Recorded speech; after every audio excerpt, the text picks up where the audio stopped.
Pourquoi mobiliser du soutien? Dans de nombreux cas, les gens essaient d'apporter des changements en collaborant avec les autorités et des organisations ou des entreprises dans leur communauté. Analysons un exemple. Dans ces conditions, il est impossible d'offrir aux enfants une bonne éducation de base. La solution idéale au problème ressemblerait plus à ceci. L'un des moyens de résoudre le problème et de parvenir à la solution souhaitée serait de chercher des financements d'une source locale ou étrangère, recruter des enseignants bénévoles, fournir du matériel aux enseignants, reconstruire l'école et inviter les enfants à y retourner. Nous appelons ce moyen de répondre aux besoins du groupe dans le besoin. Dans ce cas, les enfants ont besoin d'une école, prestation de services.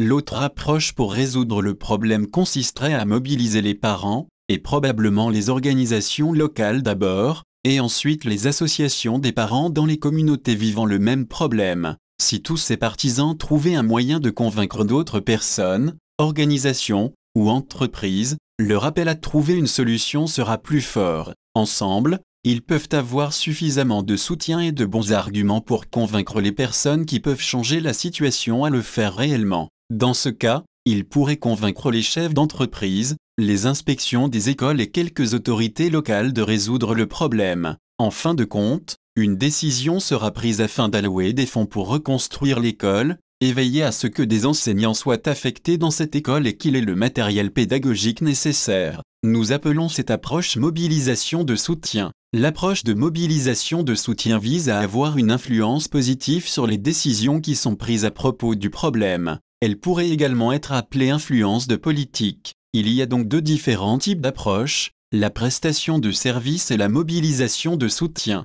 Les deux approches peuvent être efficaces dans la réponse aux besoins du groupe affecté par le problème, mais ces approches ont des caractéristiques très différentes.